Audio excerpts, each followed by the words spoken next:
Bienvenidos a Silvio. En la sesión pasada estuvimos platicando sobre cómo utilizar Xcode Expectations para que nosotros podamos hacer pruebas en nuestro Network Layer.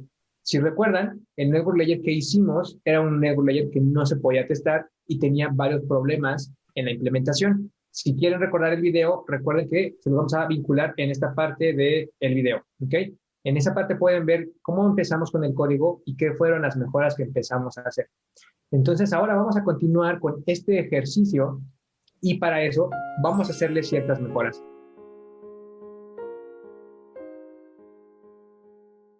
La mejora que vamos a hacer es utilizar test doubles para de esta manera evitar hacer requests reales y evitar que nuestros tests puedan fallar si no tenemos internet o si el servidor no está respondiendo. Además de hacer que nuestros tests sean mucho más rápidos y mucho más confiables. Me parece una buena mejora. Y bueno, ¿qué vamos a empezar a hacer para llegar ahí? Lo primero que vamos a hacer es ver qué dependencias tenemos en el código actual. Acá tenemos un data task, es una dependencia oculta. Todo el código que manda a llamar a nuestro cliente no sabe que existe esta dependencia de URL session. Entonces, lo primero que vamos a hacer es poder inyectar esta dependencia en nuestra clase. Recordemos que hay diferentes tipos de inyecciones de dependencias.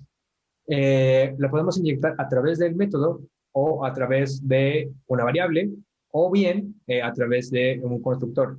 El método que casi siempre es el preferido es hacer la inyección mediante el inicializador, porque de esta manera nos aseguramos que desde el momento en el que se crea nuestra clase de network ya van a estar inicializados sus colaboradores, que en este caso va a ser una instancia de URL session. Entonces voy a agregar al constructor el URL session.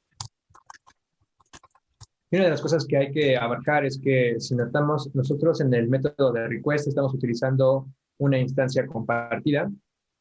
Entonces, ¿cómo podemos resolver este problema? Por lo mientras, para no romper los tests, podríamos darle un valor por default a nuestro constructor. Así el test de acá, pues ya por default va a usar el URL session shared y así ya no rompemos el test que teníamos. Sí, siempre cuando estamos refactorizando, si estamos en un estado verde, es decir, que todos nuestros tests pasan, después de hacer el refactor, nuestros tests deben de seguir pasando. El test pasó, lo que significa que nuestro cambio pues no cambió el comportamiento que teníamos. Perfecto. ¿Qué podemos hacer ahora para continuar a hacer estas mejoras? Pues yo aquí ya creé un test, un archivo de test. Podríamos empezar a escribir nuestros tests aquí. Claro, entonces vamos a hacer pruebas sobre el Network Client. Correcto. Ok. Como podemos ver aquí, podemos inyectarle un Network Client y aquí es donde entra el tema de test doubles. Como ven, si comenzamos ya a crear nuestra clase de test double, podríamos crear un protocolo llamado, no sé, URL Session Protocol y hacer que nuestra clase existente de URL Session conforme al protocolo que creemos. Vale, entonces vamos a crear un protocolo que implemente las funciones que estamos utilizando ahora mismo, que en este caso es este data task con todos estos parámetros. Correcto. Ok. Sí, y ahora ya podemos hacer que nuestra clase de URL Session conforme a ese protocolo. Claro, modificado de acceso. Y nuestros tests, podemos hacer una session. Aquí ya podríamos crear nuestra propia clase de session, que solo vamos a usar en los tests. Y le vamos a poner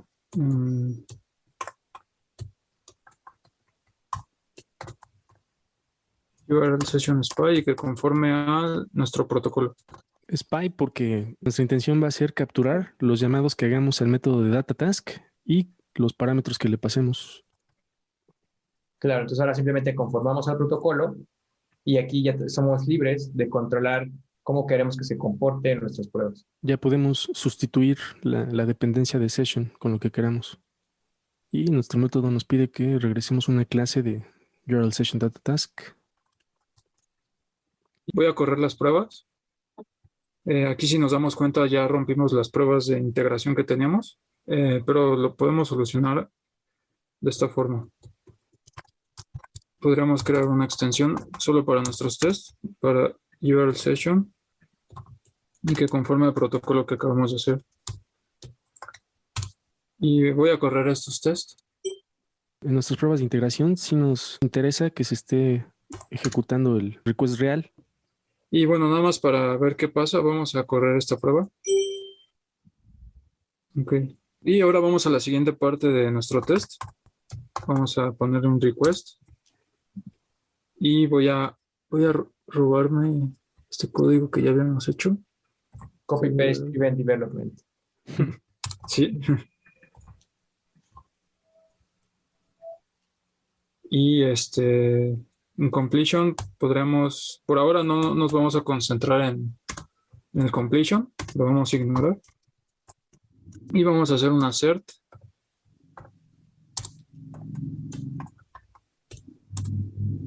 De que nuestra sesión mandó a llamar al call count una vez. Correcto. Entonces, lo que estamos haciendo es asegurarnos que nuestro request únicamente se dispare cada vez que nosotros lancemos el método y que no hay ningún efecto colateral a la hora de instanciarlo o a la hora de tal vez a lo mejor inyectar alguna dependencia que se esté ejecutando de alguna forma, sino que lo que nosotros queremos garantizar es que únicamente nuestro llamado y solo el llamado nuestro es lo que va a lanzar la petición. Entonces, este call count lo que va a hacer es asegurarnos que solo se esté llamando una vez, que es lo que estamos esperando que suceda bajo nuestra demanda. Y si nos damos cuenta, pues es un entero normal, común y corriente, y solo lo vamos sumando. Perfecto. Y vamos a correr la prueba. Y como podemos ver, crashó. ¿Podemos ver cuál es el error que muestra la consola? Nos muestra esto. Recognize selector. Ahí hubo un problema al ejecutar el método de resume de data task. Y este es el tipo de problemas que nos podemos encontrar cuando estamos utilizando implementaciones reales de una clase. En este caso estamos utilizando directamente la clase de URL Session Data Task, pero nosotros no sabemos por detrás cómo funciona. Lo que debemos de hacer es crear otro test double para nuestra clase de URL Session Data Task. Para este caso podemos crear simplemente una subclase dummy de URL Session Data Task que no va a ejecutar nada. Lo que podemos hacer es únicamente hacer un override del método resume sin ninguna implementación. Claro, lo único que queremos es que no crashe, básicamente. El cómo funciona por detrás sale del scope de la prueba. Lo que nosotros solamente queremos saber es que el data task se manda a llamar. El cómo y si tiene alguna dependencia que nosotros no conocemos, porque es un framework que no está bajo nuestro control, eso está fuera del scope. Entonces, como podemos ver, con este dummy, la prueba ya pasa. Ya no hubo crash. Y bueno, solo para confirmar que nuestra prueba está funcionando, voy a borrar este código y tendría que fallar. Sí, siempre es buena práctica asegurarnos de que nuestro test falle. Como ven, de alguna forma tenemos que garantizar que el test está haciendo su trabajo y que no siempre está pasando aunque el comportamiento no sea el correcto. Entonces, siempre que se escribe una prueba hay que tratar de replicarlo, al menos temporalmente, nuestro código que realmente no pasa cuando no queremos que pase. Entonces, es una práctica muy importante y es justo lo que estamos haciendo justo ahora. Creo que sería buen momento para ponerle un nombre a nuestro test. Okay, que en este caso estamos testeando el método request. Queremos que saber que solo se invocó una vez. invokes data task. Once.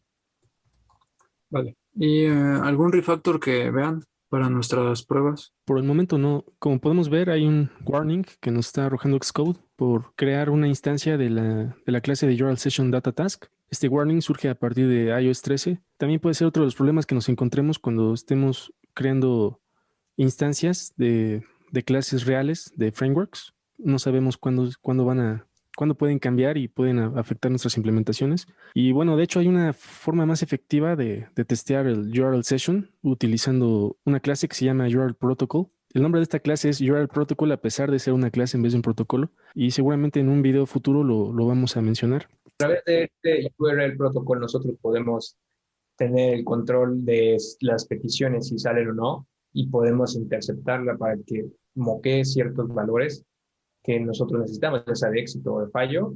Es algo que nosotros podemos hacer a través de esta clase. Entonces, si están interesados en conocer cómo podemos interceptar nuestras peticiones en nuestras pruebas. Denos like, suscribir y en un video posterior vamos a explicar cómo hacer este comportamiento. Pero por ahora me siento bastante cómodo con lo que tenemos. No sé cómo deberíamos continuar en las pruebas, Mario. No estamos haciendo ningún assert sobre qué URL estamos mandando. Entonces, si quisiéramos hacer un mejor assert, podríamos sustituir este call count con un arreglo de URLs y compararlos. Ok. Entonces, voy a crear mi arreglo, requested URLs. Y en nuestro assert lo podemos cambiar para usar este arreglo. Solo esperamos un elemento en el arreglo. Sí, y ese elemento pues es el con el que mandamos a llamar la función. Claro, y de esta forma nos aseguramos en un solo assert que estamos pasando la URL correcta y que solo estamos pasando una sola URL. Perfecto. Creo que podríamos crear otro test para saber que estamos invocando el método request 2 veces. Claro, nos aseguramos de que no hay efectos secundarios. Correcto. Claro, y ahora alguna de las mejoras que tal vez podríamos hacer es asegurarnos que en efecto se está llamando el data task. ¿Qué approach se les ocurre que podríamos hacer para verificar que en efecto se está mandando a llamar el método data task? El que es más práctico es utilizar un enum que podría llamarse messages o calls. Y en este enum, por cada método que tengamos, vamos a declarar un case con el mismo nombre que el método. Podemos utilizar unos parámetros asociados al enum para capturar la URL. Y ahora en vez de tener un array de requested URLs, podemos tener un array de messages. Qué claro que nuestro mensaje es un data task con esta URL. Sí, ¿Ok? Entonces correcto. ahora hay que cambiar nuestras pruebas un poco para tener este comportamiento. Tenemos que hacer que nuestro enum de messages conforme a Equatable. Ok. Sí. Y me faltaron unos labels. Corremos las pruebas. La prueba de arriba, ¿no? Voy a copiar esto.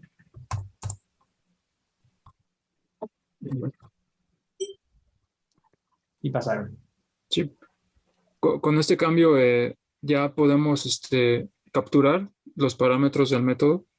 Ahorita solo nos interesa el URL y también si queremos otro método podemos agregar más casos. Ok, entonces de esta forma lo estamos dejando escalable para la próxima implementación. Ya tenga un punto de cómo construir estas pruebas, ya tiene una guía y de esta forma no tenemos el problema de escalabilidad que usualmente se genera en un network layer. Entonces me parece muy buena solución. Entonces con la explicación que acaba de dar Mario, una tarea que tengo para ti que estás viendo este video sería ¿qué cambios tendríamos que hacer para que este completion handler lo podamos capturar en nuestros mensajes?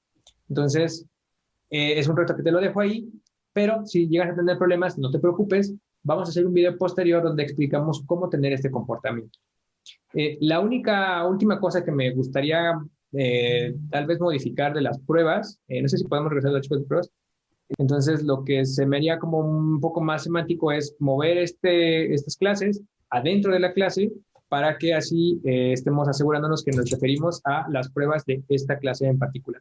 Podríamos utilizar un mark para separar mejor nuestra clase de pruebas. Por el momento, esta clase solo se está utilizando en estas pruebas, por lo tanto, sí, para mí tiene sentido moverlas dentro de la clase. Sí, en el caso en que quisiéramos reutilizar esto en otras pruebas, podríamos moverlo a su propio archivo, pero ahorita creo que como solo lo usamos aquí, pues está bien. Perfecto. Pues eso sería todo de nuestra parte. No olviden también, si tienen alguna duda o si tienen algún tema que les gustaría que cubriéramos, dejen sus comentarios y nosotros con mucho gusto vamos a revisar cuáles son los temas más sugeridos para hacer videos que les ayuden en su carrera. No sé si alguien quiere agregar algo final. Bueno, solo mencionar que gracias a este SPY, ahora nuestros tests son sumamente rápidos, muchas veces más rápido que nuestros tests anteriores de integración, y que ya no dependen de nuestra conexión a Internet ni de ningún otro factor externo. Todo está bajo nuestro control. Sí, como dice Oliver, vemos muchísima diferencia. Si vemos cuánto tardaron los tests unitarios y cuánto tardó el test de integración. El test de integración es casi un segundo. Sí, es grandísima la diferencia. A lo mejor ahorita no lo notamos porque solo son 3 tests, pero imagínense correr 1000 tests que tardan esto y contra 1000 tests que tardan esto. Excelente, excelente la explicación y pues sin más que decir, feliz código.